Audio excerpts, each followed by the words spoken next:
Hello students, welcome back to the Analyst for 15 July 2024, where we will be understanding 9 most important articles from the Hindu and the Indian Express. In the very first article today, we will be looking at the CBI and its jurisdiction and the recent Supreme Court verdict on the same. In the next one, we'll be looking into the issue of the financial transfers and also the various issues related to the fiscal federalism aspect when it comes to the grants and the various transfers to the state government from the center.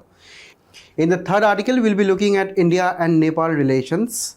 In the fourth article, we'll be looking into the various government schemes and ambitions for the scaling ecosystem in the country.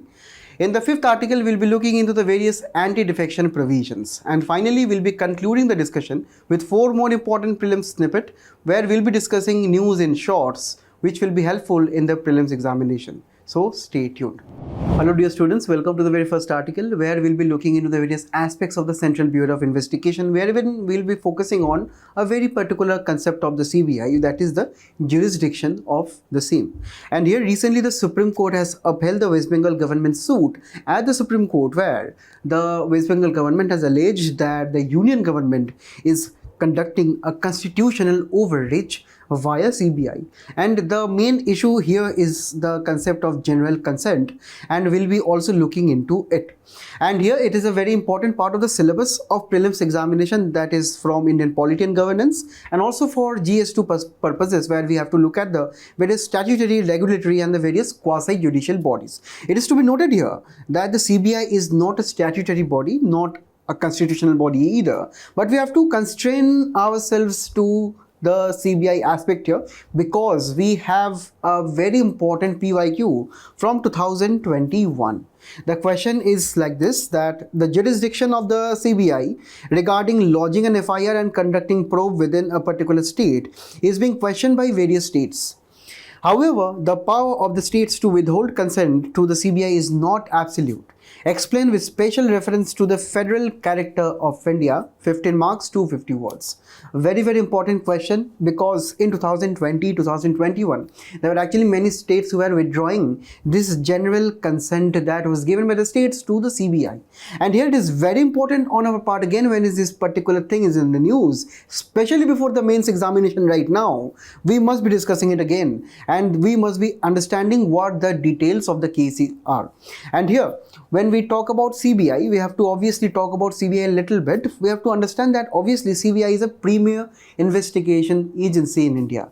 And when we talk about the investigation agency, it looks into the various offenses, particularly when we talk about heinous crimes, grievous cases, right? When we talk about fighting corruption in the country under the Prevention of Corruption Act of 1988, or be it the international investigations by the Interpol member countries. And obviously we understand that India is also a member of the Interpol, and whatever the international investigation should be, they are actually conducted via the CBI. So a very, very important body. And for the very first time, it was recommended by the Santanam Committee recommendations on prevention of corruption. We have to understand that this committee in 1962 to 64, it recommended the concept of the CBI, or the evolution of the CBI. And we have to understand that. And finally, it was adopted via resolution of 1963 by the Ministry of Home Affairs. And the nodal ministry of CBI is Ministry of Personnel, Public Grievances and Pensions. And the powers the CBI is drawing it from is actually from the Delhi Special Police Establishment Act of 1946. The superintendence of the CBI is with the CVC, the Central Vigilance Commission, when it comes to the Prevention of Corruption Act of 1988, when it comes to investigating the corruption cases against the central government agencies and the employees. And obviously we have to understand that appointment of the director of the CBI is actually headed by a committee by the Prime Minister. Along with the same, we have the leader of opposition and the Chief Justice of the country, right, where they appoint the director of the CBI. The director of the CBI will be having 2 years of tenure, and this is under the CVC Act of 2003. Now we understand that there are many things, many aspects of, say, the director appointment, of, say, the superintendents of, say, CVC under corruption cases. We see that CBI is actually entangled in various other statutes, other provisions, but still now CBI is not a statutory body. CBI is not a statutory body. It is to be very, very focused on here. And we have to understand the CBI director is heading across the Economic Offences Division, the Anti-Corruption Division, and the Special Crime Division. The director is actually operating under the Department of Personnel Training, which is under the Prime Minister's office. And also the CVC, here we have seen that it is also supervising the functioning of the CBI when it comes to the corruption cases under the Prevention of Corruption Act of 1988. So all these things are very important for us to understand the following information here. Now, when we talk about the types of cases that CBI actually deals with, firstly, obviously, it deals with the corruption cases under Prevention of Corruption Act of 1988. It also deals with various economic offences such as cyber security frauds and the various economic money laundering aspects and so on. So whatever the cases will be referred to them, it will be investigating to the the various offences when it comes to economic aspects. It also undertakes some of the suo motu cases, such as some of the imperatives of the crimes, such as the various criminal offences which are taking place in the union territories, and sometimes the CBI would want to speeden it up, want to say dispose of the case very quickly. And also sometimes on the government of India is asking, the CBI can also sometimes probe a crime in the state government, but only after it had taken the due permission from the respective state government. And this is actually what is known as general consent of the CBI. So this is actually given by the state governments. Usually it is a very common trend. The state government will be generally be giving the general consent to the CBI to investigate a crime without taking the state permission frequently, every time. So this is a general consent which is given by the states, but the states can anytime be withdrawing the general consent on their behalf, right? And in some of the other cases, the Supreme Court and the High Court can also direct the CBI to investigate various cases, and this will not be requiring any state government's directions. And also CBI has the power to investigate special crimes such as terrorism, abduction, and various other criminal offences conducted by the mafia or underground and so on. So we have that various types of cases, and wherein this type, we have found that this is one of the types where we have the general consent involved. And when we talk about the general consent and the state government autonomy, we have to look at the Section 6 of the DSPE Act. According to the same, the CBI needs consent from the concerned state government before initiating an investigation within its jurisdiction. As we have known, this is known as general consent, because we understand that the police subjects and the police and the public order subjects are actually under the state list. And in the comment section again, let me know under which schedule of the Constitution it falls under. Now we understand police and public order are under the state list, and that is why there is a provision that before conducting an investigation, right, the CBI must be taking some general consent. And the state governments usually give the general consent over a period of time, but it can withdraw it any time that it wants. And here sometimes when we talk about, say, the the requirement of the CBI to inquire into the various offences, it can be related to the various corruption charges with reference to the central government employees in the state government, right? So in these cases, the CBI is generally having the capacity under the CVC Act. But we have seen in many instances recently that the states are withdrawing their general consent. We have seen the examples of Chhattisgarh due to a political issue back in 2017-18, when the chief minister back then had to go to jail even, right? We have also seen in the case of Punjab, where there was various instances of CBI meddling within the local police cases, right? So this is where when even the High Court and also the Supreme Court gave green signal to the state government and actually upheld the state government's right to take back the probe from the CBI.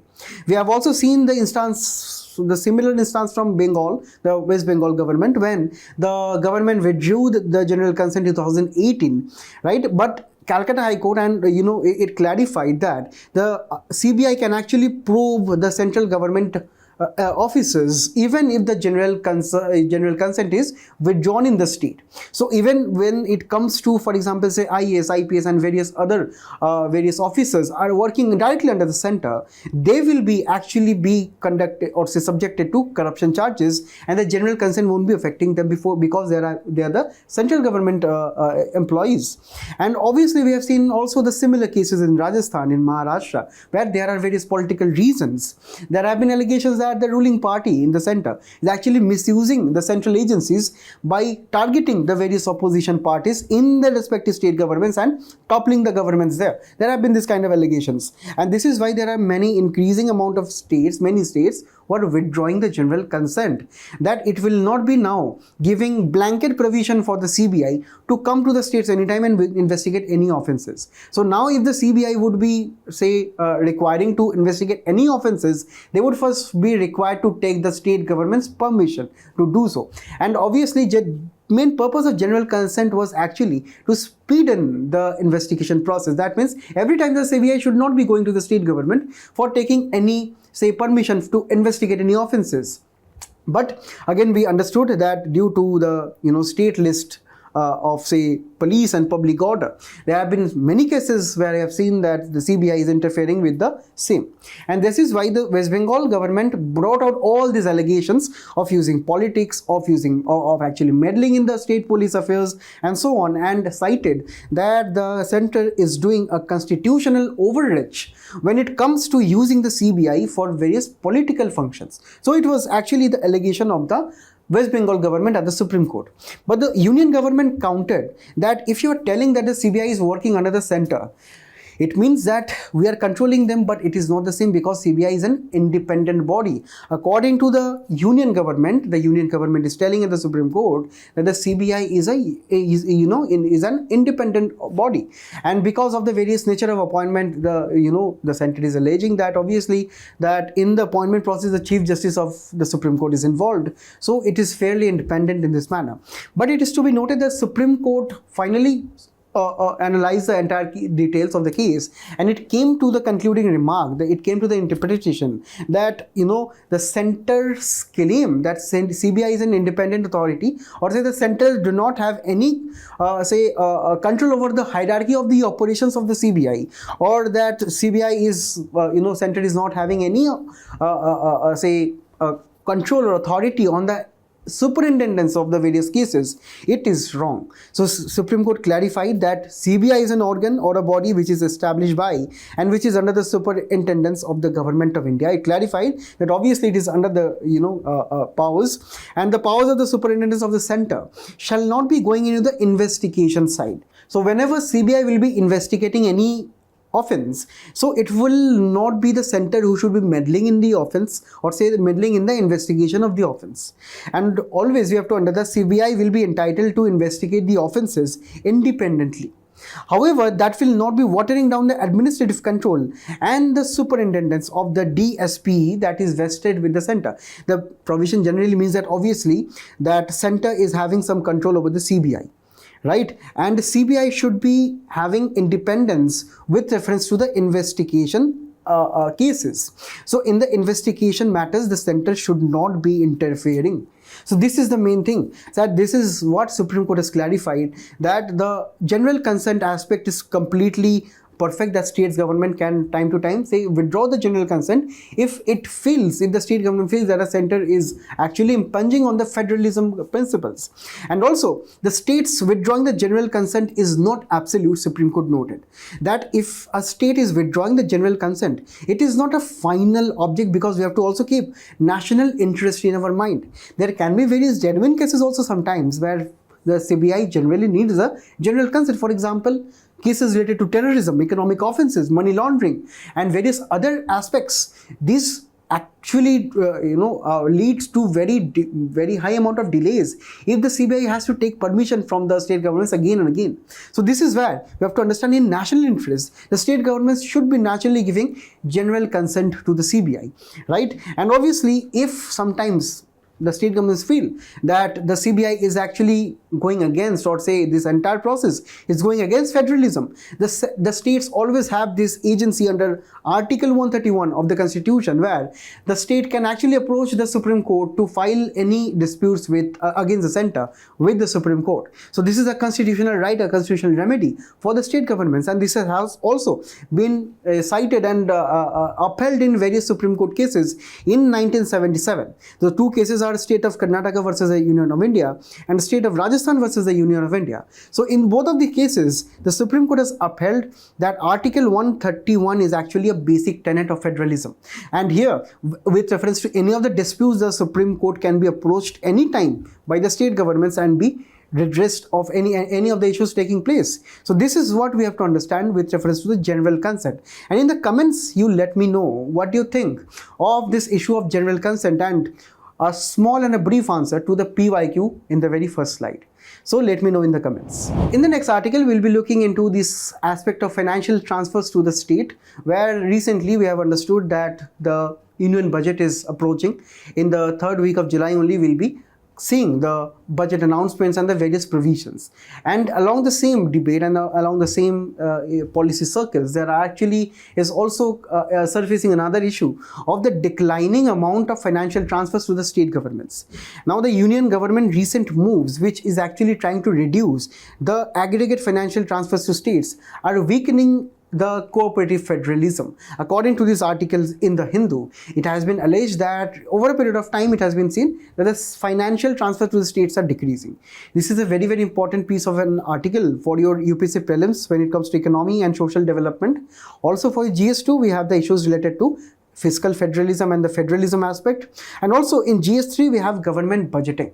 So along all these topics, we have to understand what this is all about. Firstly, we have to understand the mechanisms of the financial transfers that go from the center to the states.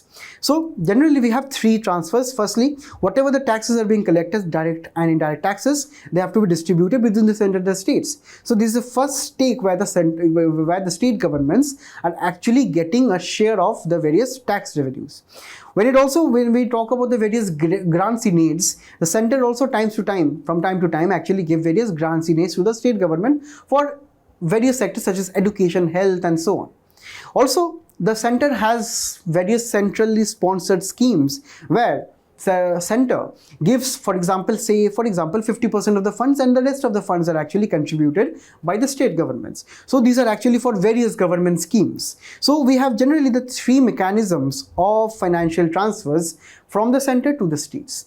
And when we talk about the recent trends right now, we have to understand that despite the 15th Finance Committee recommendations, that is actually the 41% of the overall transfers that must be given to the state governments, and 1% of the transfers of all the tax revenues must be accruing to the union territories of Jammu and Kashmir and Ladakh. So we find that overall we have 42% of the overall tax revenues that must be given to the state governments, because obviously we understand that state governments also need some funds to function on their own. So that is why the Finance Commission from time to time, every 5 years, it comes with these various recommendations with reference to various criteria based on income distance, based on say area, based on tax efforts, based on fiscal discipline, based on population of 2011 level, forest cover and demographic performance in the 15th Finance Commission.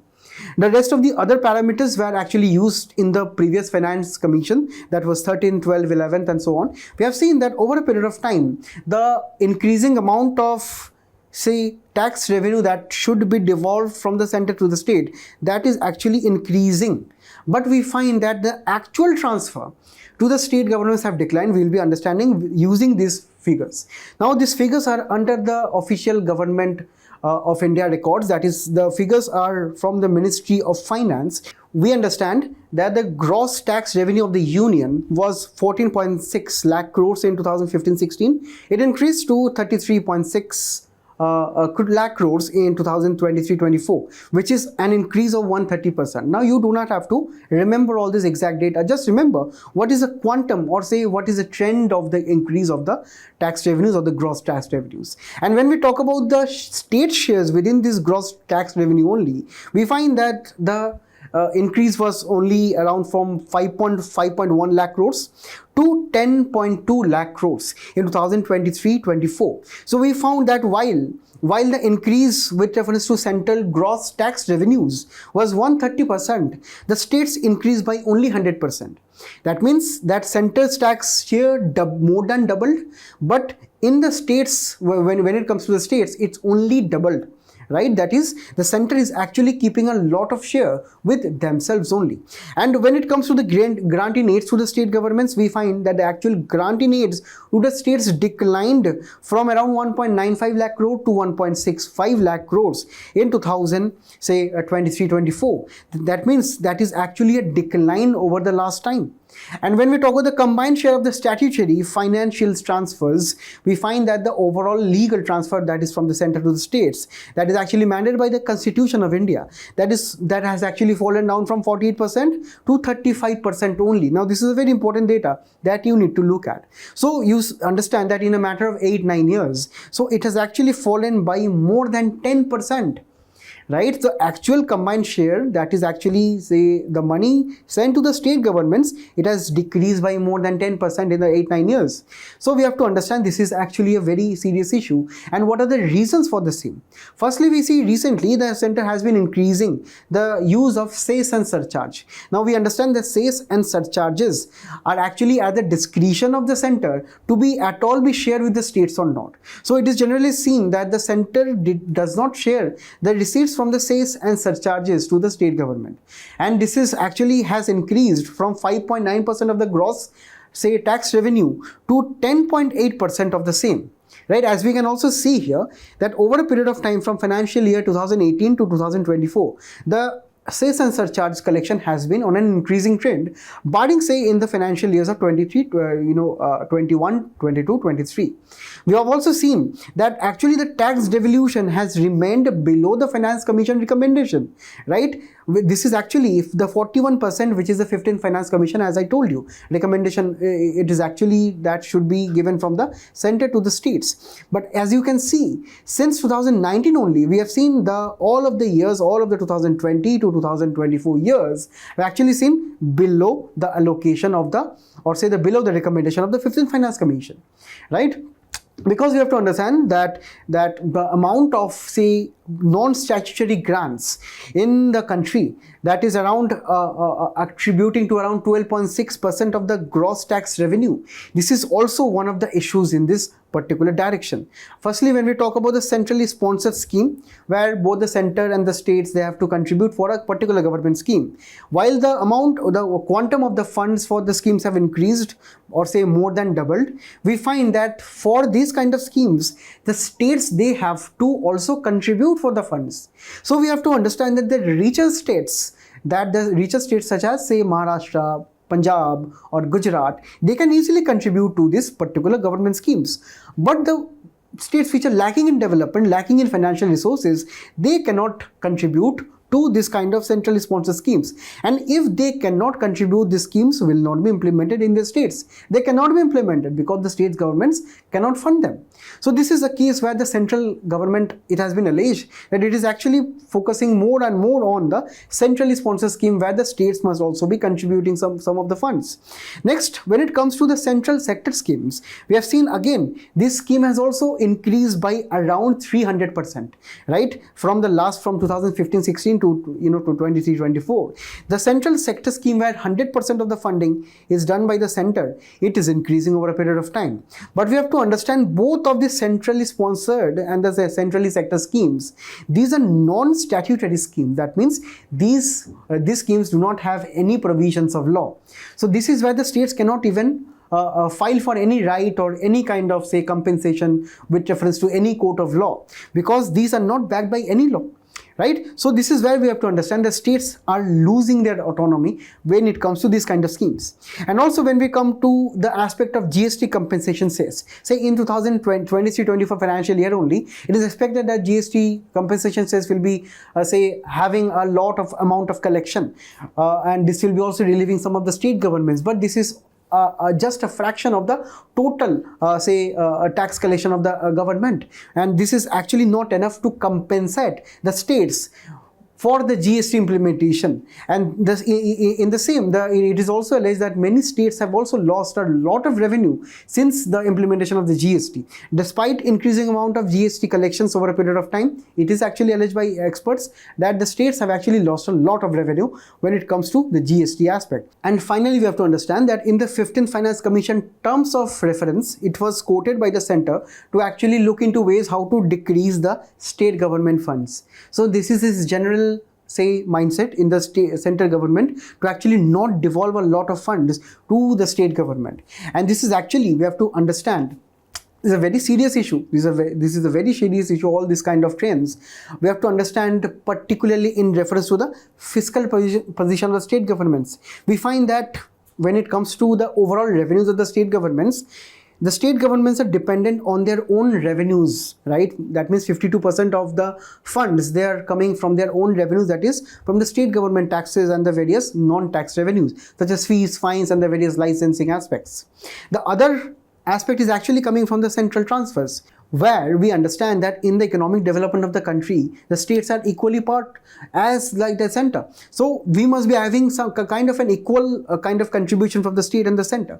But it is actually the state, governments which are actually having over-reliance on their own tax revenues, right? And also when we talk about the growth of the tax revenues, this is also very, very slow, right? That means over a period of time, the state governments are not having the increasing amount of scope of growth of revenues, right? And also when we talk about the devolution issues by the Finance Commission, we understand that actually the devolution was 41%, but the devolution is very low. We understand that over a period of time, the devolution has been very low. As a percentage of center's total tax receipts, the devolution in the current financial year is only at 30%, where it should be at 41%, right? So this is actually the various issues here. Also, there are various allegations from the central government that they are using discretionary grants that are actually given to state governments which are having the same partners in the India alliance. So there are various allegations where the like-minded state governments with the ruling parties are getting more funds via the discretionary grants. And over a period of time, these discretionary grants are also increasing. These are actually termed as special packages to the states, which are actually say political allies according to various allegations. Also, we understand the states are in high debt positions, they're having outstanding liabilities, and also they are also faring on low capital development. States such as Madhya Pradesh and also the states such as Bihar, Jharkhand and so on, the northeastern states, they're lacking in infrastructural development. And finally, the state governments, it has been seen that they're relying on the non-tax part. The non-tax part are actually fees from various land property rights and various fines, penalties and so on. So now the states governments are actually trying to diversify their revenues in the non-tax part, where it is actually more easy to mobilize revenue from the taxation aspects, say from the sale of goods and services, manufacturing and so on. So in this one, we understand that this is actually making doing business more difficult, because increasing amount of taxation on say the land aspect, or say fines and fees and penalties, this will be increasing the the cost of business and reducing the ease of doing business in the country. And this is why we have to understand the way forward must be started with the 16th Finance Commission, which according to various experts should be set up by this year end.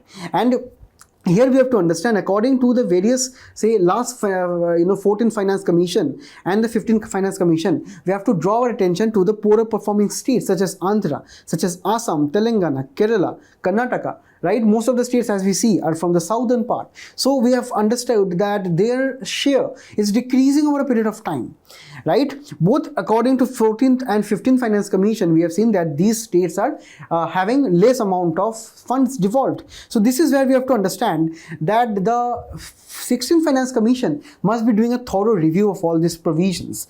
And besides deciding a tax sharing between the center and the state, the Finance Commission should be reviewing the GST collections also this time to ascertain the various revenue shortfalls, because I told that the GST implementation was kind of uneven in the country. Also, we have to understand the welfare schemes of the state governments and also the various central sector and the central sponsor schemes, they should be also reviewed viewed to actually bring the contribution of the states and the centers at an equal level. And also it must be promoted that the centers must be trying to also reduce the surcharges and cesses, and some portion of the same should be also devolved to the state governments, because more and more funds should be going to the state governments for the various developmental agencies. Apart from this, private capital must be promoted in the less developed states such as the northeastern states and also the various other states of India, right? We have to also fix the threshold for centrally sponsored scheme, and also we have to do third party evaluation mainly from, say, the big MNCs, right, such as Deloitte and McKinsey and McKinsey and firm. So these are actually the various big MNCs which do various audits and institutions and various amount of budgeting norms on the various state and the central government departments and ministries. So they must be doing more and more evaluation, and also there must be a fixed, say, percentage that must be fixed for the centrally sponsored scheme, or say a particular fund, or say a particular component, a particular, say, performance basis of the scheme must be decided. In the next, the state governments must be having liberalized borrowing provisions from the RBI, because we have to understand from time to time the state governments require much amount of finances, and this is where the RBI must also be stepping in to help, say, the states gaining more and more access to loans, particularly long-term loans focused at infrastructural development in the state. And finally, the center and the states must together sit and decide on the various performance-linked grants for the state governments. And these are all the way forwards that we must be keeping in mind. And finally, I have a question for you all here, that issues in financial transfers to the states is a challenge to overall growth of the nation. Discuss. Also suggest some measures in this direction. So, if you can, just give a brief answer in the comment section below. In the next article, we'll be looking into India and Nepal relations, because recently KP Sharma Oli has been re-elected as the head of Nepal's 14th governments. And here we have to understand the various linkages of this political aspect with the India-Nepal relations, because we have to look into GS2, bilateral, regional and various aspects when we talk about India's interest. And here we have to look into the neighboring country of Nepal, and here when we talk about the historical background between India and Nepal, the relationship is very intimate and very close. It is a relationship like that of Roti Beti Ka Rishta, right? That means the kinship relationship between the two nations are very, very close. We have close borders, we have open borders between the countries, our cultural contacts between Buddhism and Hinduism religions are very close, so we share a very good amount of historical background. And formally, in 1950, the Treaty of Peace and Friendship was adopted between the nations, where the treaty allows the free movement of people and goods between the two nations. It is also talking about the reciprocal treatment of Indian and Nepal citizens between the two nations, right? It also gives Nepal the right to purchase weaponry from India. It also allows the various relationship and collaborations in the matters of defense and foreign policy. It is also establishing national treatment for both Indian and Nepalese businesses. And finally, the treaty has also enabled Nepal to overcome the disadvantages of being a landlocked country. So we understand that the Treaty of Friendship and Peace is very, very important in the foundation of the two countries' relations. And when it comes to the importance, or say dimension, of the India-Nepal relation, first dimension is about strategic partnership. Nepal is acting a buffer state against China. And this is where we have to also understand in return, India is also giving military and security assistance to Nepal. So on both aspects, they are having a strategic partnership. And when it comes to economic dependence and also in economic dependence of Nepal, we have to understand that India is actually Nepal's biggest market when it comes to export. And also when we talk about the dependence of Indian various goods and services in Nepal, it is also very high. And also India is one of the largest contributors to foreign investment in Nepal region also. According to various news articles, we find that India and Nepal also time to time collaborates on the various hydropower projects and water resources, as we can see here. The recent Saptakoshi dam will also be partnered and also engineered by the two governments here. The two nations have open border that is facilitating the free movement of goods and services, and also rich cultural and people-to-people contacts. But in recent times, we are having various issues, particularly from the Nepal side. We have to understand, in the recent times, Nepal has been warming up to China, and China, through various tactics, to various deceits, it is trying to entangle Nepal into its own car. Firstly, we see that the Nepal political dispensation, they want to revise the 1950 peace and friendship treaty with India, because they cite that there are many new realities and there are many new changes. And this is also attributed to a part of failure of Indian diplomacy to actually take Nepal into conference into various regional issues, and also not communicating Nepal very often. It has been alleged that India's big brotherly attitude towards neighbors, or say neighboring nations, has been one of the biggest factors as to why Nepal in recent times is drifting away from India. Apart from this issue, we have to also understand that there are various political issues in Nepal which took place since it actually became a democracy, right? We have to understand that since it became a democracy, earlier it was a monarchical country. So since it became a democracy, there has been various instabilities. And it is to be noted that, the political affiliations in Nepal, that is the political alliances between the various parties, are very, very fluid, right? The political leaders there do not have any allegiance to a particular political framework and so on. They always struggle for power, right? For the seat of power. And finally, we have to understand KP Sharma Oli, who is the recent Prime Minister of the country as of now. He is a 13th Prime Minister in 17 years. So you can actually understand the nature of the instability in the country. And here, KP Sharma's relations with India and Nepal in recent times is also changing. It has been seen that Oli has developed close ties with China, with Beijing, over a decade and a half. It has been also been guided by the setting up of Chinese embassy in Kathmandu, right? And also during his last stint as Prime Minister, right, Oli was actually helped by the Chinese embassy to keep the coalition intact. That is actually meaning that China is directly indulging in the Chinese, or say Nepalese affairs. And when we talk about the issues from Indian side, from political issues, the demonetization in the country affected Nepal to a very huge extent, because it is seen that much of the INR, the Indian rupee, circulates in Nepal, right? Also, there are various boundary disputes, and one of the famous boundary disputes is regarding the Kalapani issue. Right? Kalapani, according to the Treaty of Sagali, was signed by Nepal and India.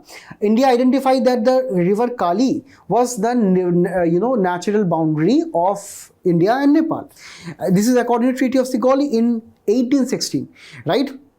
But Nepal is claiming that the river that is actually to the west of Kalapan is actually the Nepal border, and India is claiming that the ridge line that is to Kalapan is east is India's border. And it is also to be understood that in Nepal, which have been dependent on India over a period of time, it is having the courage diplomatically to ensure in a border dispute issue with India.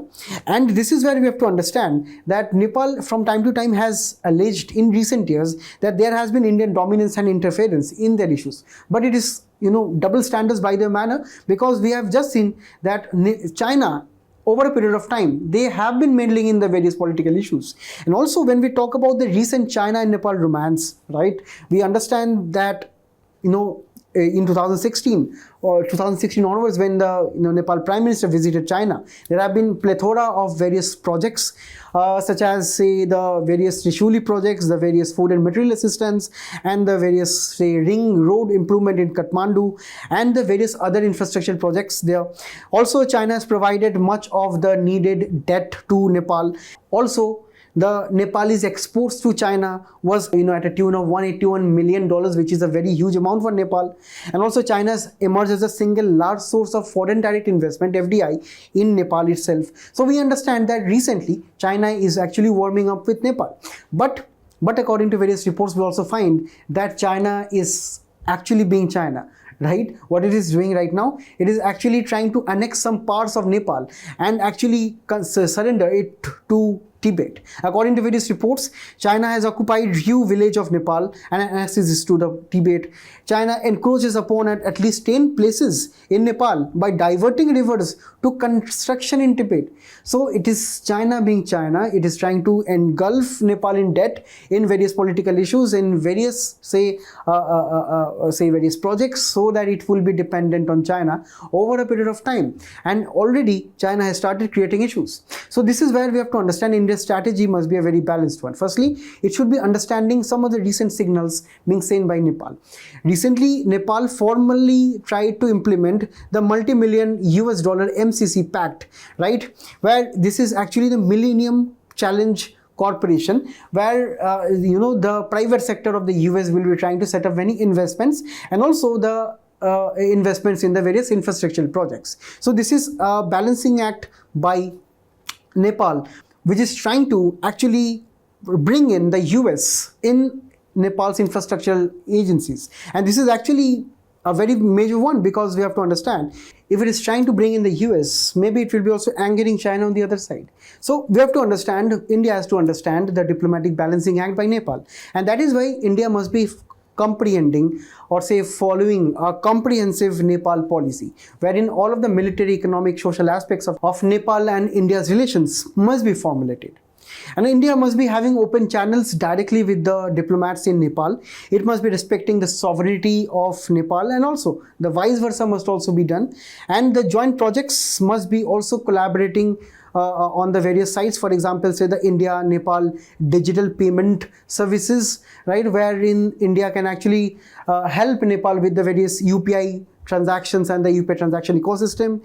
India-Nepal should be also committing to various cross-border security and cyber security aspect. And also, with reference to various financial aids and investment, India must also be stepping up the game by letting its private sector invest more liberally in Nepal. And finally, it must be also engaging regional allies.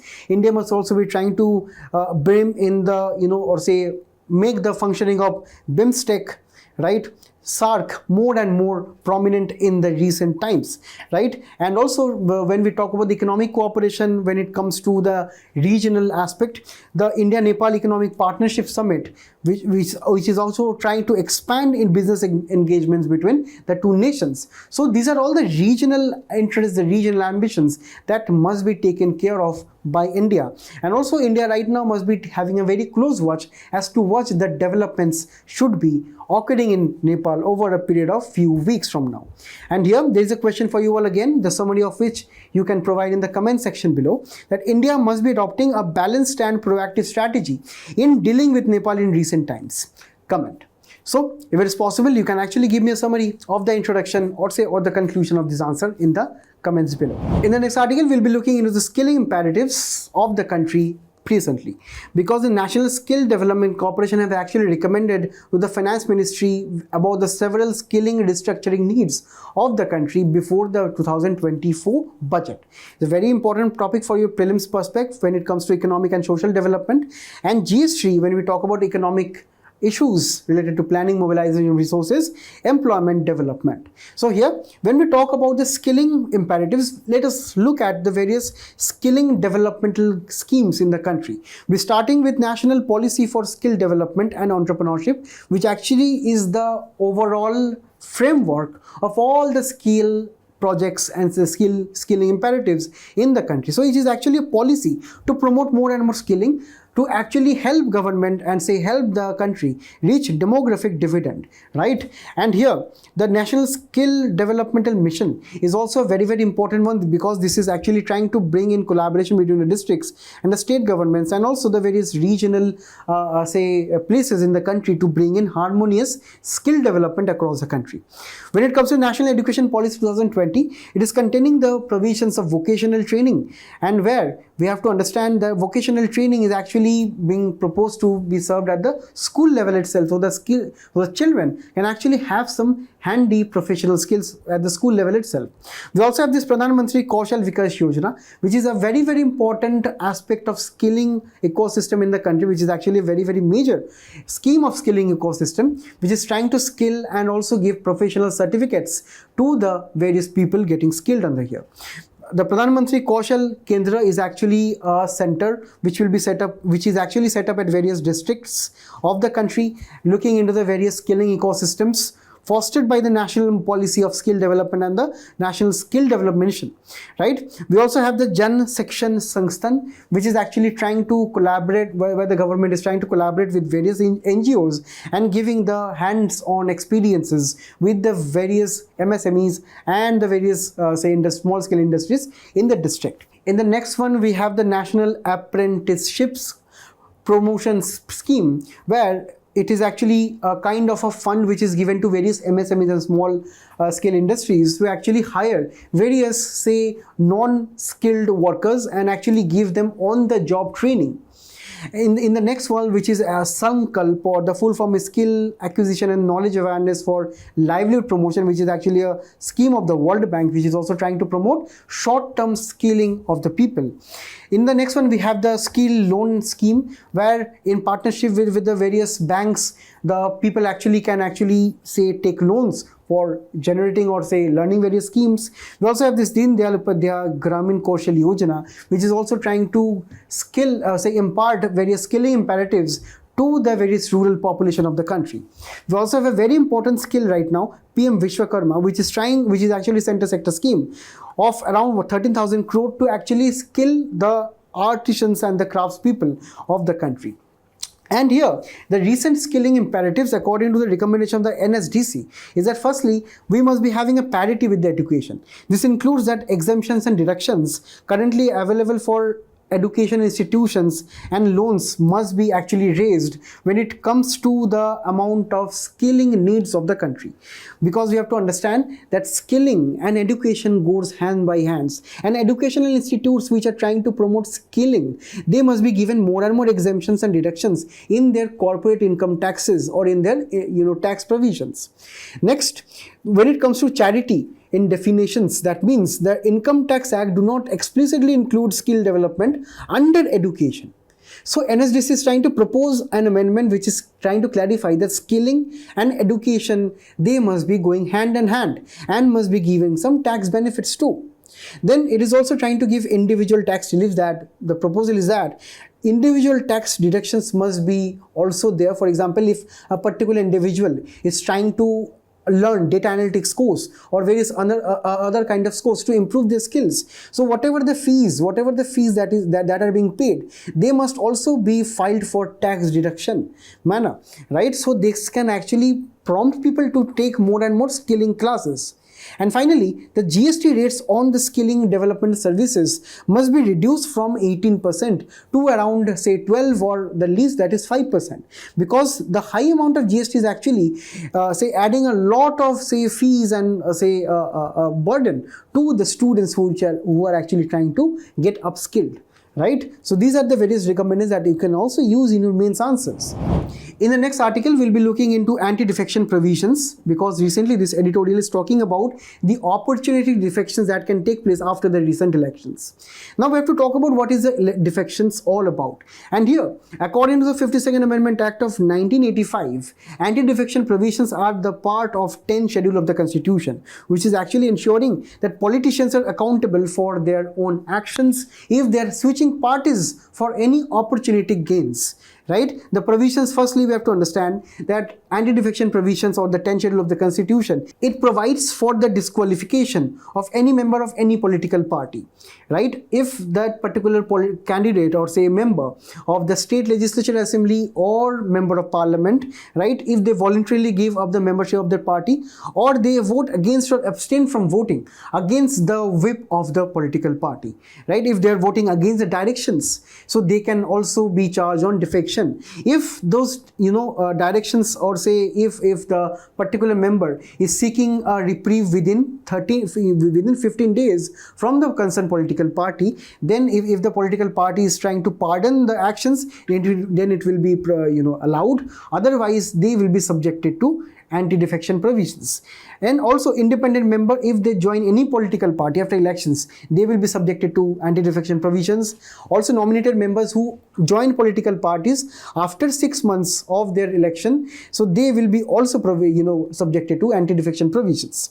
The exceptions are actually any member who may be working out of a political party, after 2/3 of their members merging with a particular or other political party, if a member is not happy with the merger, they can walk out and they will be exempted from the defection side. Also, the speaker of say the Lok Sabha or say the state legislative assembly, the presiding officer, they are also not subjected to say this kind of defection. And finally, deciding authority is the rule making power is directly with the speaker or the chairperson, and their decision is final. And the role of the whip is very, very important in ensuring the directions that are followed in the Lok Sabha, in the Rajya Sabha, or in the state legislative assemblies or councils, right?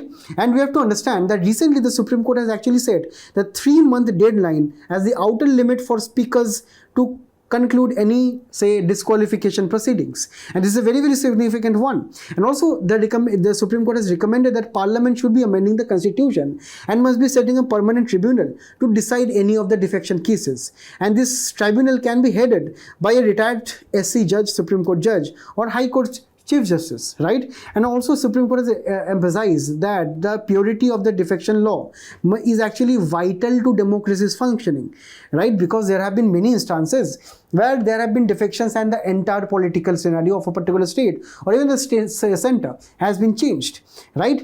And there are actually some of the amendments made which is very important for our mains and prelims also, according to 91st Constitutional Amendment Act of 2003. Wherein the total number of ministers will not be exceeding 15% of the total strength of Lok Sabha, right? And this is actually the same provision at the state government level also, where the minimum members should be 12 at the state level, right? The members disqualified on the grounds of defection is also disqualified from being appointed as a minister, right? So these are the various amendments. And finally, also a member disqualified on the grounds of defection also will be disqualified from holding any political office of remunerative manner. And also the 91st Constitutional Amendment has removed an exception where in case of split by 1/3 of the members of say a particular political party, the members would have been protected. Right now that safe harbor has been deleted. That is actually right now defectors have no more protection on the grounds of any splits. Okay, and here in this manner we have some judicial observations. Firstly, the Kyoto Holovan case of 1992, where the Supreme Court upheld the constitutionality of the anti-defection laws. In G. Vishwanathan case, the decision of the speaker is final. It was finally agreed upon by the Supreme Court, and also that cannot be challenged in a court of law. In the Ravi Nayak case of 1994, the speaker or the chairperson of the relevant legislative body can actually disqualify an elected representative for any defection manner. So here in this we have this UPSC Prelims PYQ of 2014, where I want the answer in the comment section below. The answer obviously we have discussed in this discussion only, so you please let me know what is the answer in the comments. Finally, we'll be looking at 4 important prelim snippets. We'll be starting with Indian flap-shelled turtle, and here we have to understand this turtle in India is distributed over a wide amount of region, right? It is found across river streams, about ponds and lakes and so on. So it is found abundantly across the country, but we have to understand that their IUCN status is vulnerable, right? The turtles, the Indian flap-shelled turtles, are omnivorous and they feed on aquatic plants, fishes and mollusks. And we have to understand that their main threat is actually their hunting for meat. So they are hunted for meat consumption by the people, and that is why there is this increasing need of protection for them. In the next article, we'll be looking at deposit insurance. Deposit insurance is actually trying to protect the various depositors who are having bank accounts, who are having deposits in their bank accounts, right, from the various financial issues, or in case even sometimes when a bank is failing.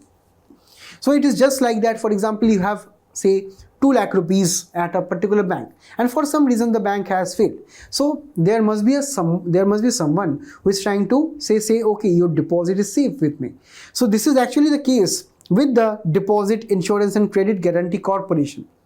This is a wholly owned subsidiary of the RBI. So RBI from its part, it has said that up to 5 lakh rupees per account holder per bank, we will be trying to secure that up to 5 lakh rupees your deposit is totally safe, right? And it is very important that deposits are actually being safe, right? And earlier actually this limit was 1 lakh rupees, but from 2020 this deposit insurance limit was raised to 5 lakh rupees. Now there are some kind of deposits which are not covered, such as deposits of government entities, interbank deposits, and other categorized as will be specified by the Deposit Insurance and Credit Guarantee Corporation. Again, let me repeat, it is a wholly owned subsidiary of the Reserve Bank of India. In the next one, we'll be looking into information ratio, which is actually an economic terms in news. So what is an IR?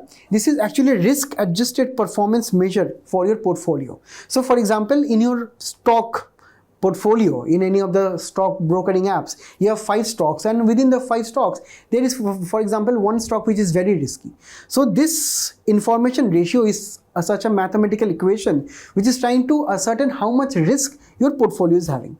So higher the IR, the better performance your portfolio will be doing. That is, you will be having less amount of risk. Okay, and the formula for this is actually the portfolio return minus the benchmark return. That is, for example, your portfolio is growing at 20%, but for example, National Stock Exchange only grew by around 8% in this year.